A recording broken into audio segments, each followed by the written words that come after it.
चलाया हो गया। तो जब जा रहे थे रास्ते में जो विवाह करने के समय पर बहुत सारे राजा बैठे हुए थे, जब एक अयोध्या के लोग भी आए थे। अब जो तो धनुष नहीं उठा पाए थे, सिर्फ धनुष वाला जब नहीं उठा पाए थे, जितने लोग सभा में बैठे राम जी पर टूट पड़े रहे। पहले कहते हमने ना उठा उसमें तो हम छोड़ भी ना। अब सुनो आगे की बात, आगे जाने लगे। अब बारात तो अयोध्या जा रही थी। जब बारात अयोध्या जा रही थी तो उन सामने राम जी की बारात क्यों उताई, सेना पहुंच गई राम जी की से युद्ध कर गई। अब सुनो ये प्रसंग में सुनो क्या, जब बारात लौट रही थी तो जितने धनुष तोड़ते समय राजा बैठे थे वो तो वे कछु नहीं कर पाए। अब जब बारात लौट रही तो सब राजा इकट्ठे धनुष बाण लाए, चतुरंगिणी सेना लाए, बोले राम को छोड़ूंगा नहीं, बारात अयोध्या ना पहुंचने पाए। चतुरंगिणी सेना वहां थी। अब तो दशरथ जी ने कहा राम तो कोमल है, राम तो अभी कुछ सीखा रहा और इनसे युद्ध कैसे करेंगे। वो तो चिल्ला रहे मारो काटो पीटो, राम अयोध्या नहीं पहुंचना चाहिए। आज विवाह हो गया, सब हो गया, बीच में फंसे।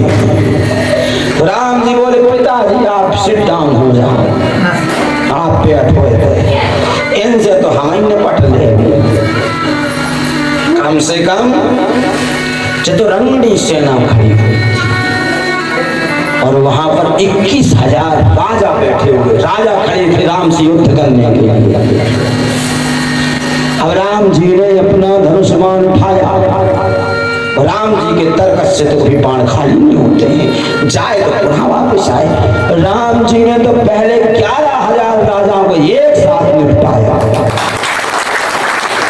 लक्ष्मण दौड़े, लक्ष्मण ने धनुष बाण की वर्षा कर दी, 5,000 राजाओं को उन्होंने निपटा दिया।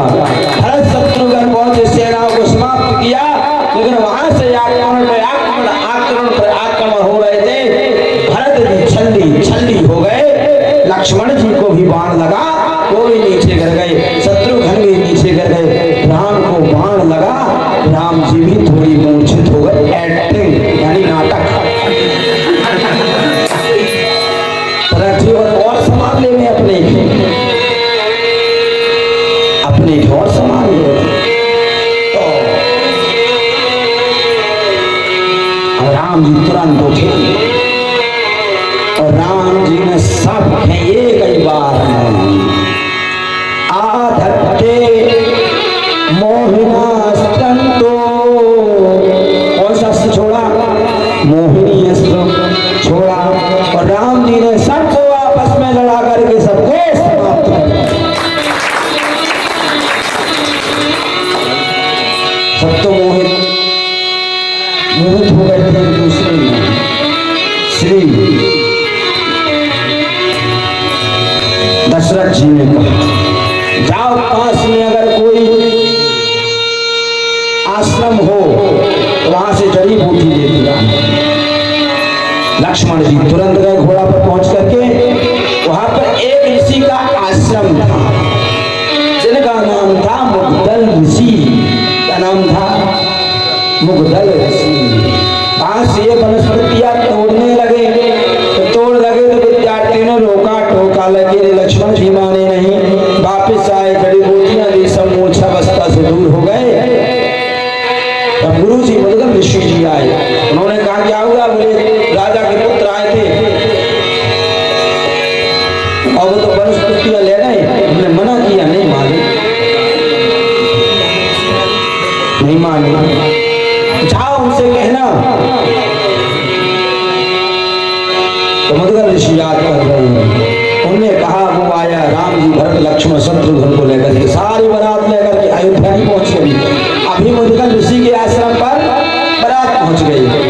जब वहां पहुंची तो मुग्दल ऋषि ने खूब स्वागत सत्कार किया और स्वागत सत्कार करने के बाद उन्होंने कहा एकांत में ले जा करके प्रणाम इत्यादि किया। दशरथ जी ने पूछा मुग्दल ऋषि राम जी का भविष्य बताओ।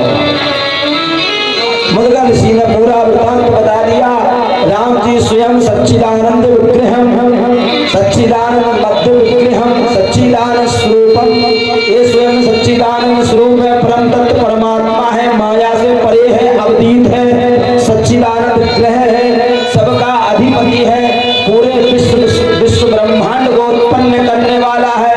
उत्पत्ति स्थिति संहारा कारिणी क्लेशहारिणी, जिससे विवाह करके आए हैं जनक नंदिनी, उनकी मूल प्रकृति है। अभी जाएंगे 12 वर्ष अयोध्या का राज करेंगे, लेकिन इन्हीं की इच्छा के द्वारा गंधर्व की पत्नी गंधर्वी मंथरा जो बन करके आई है कैकई के साथ, ये उपद्रव मचाएगी। राम जी 14 वर्ष वनवास में रहेंगे, सबको मारेंगे पीटेंगे, पर आपकी मृत्यु यही हो जाएगी। राम के वियोग में आप मरेंगे।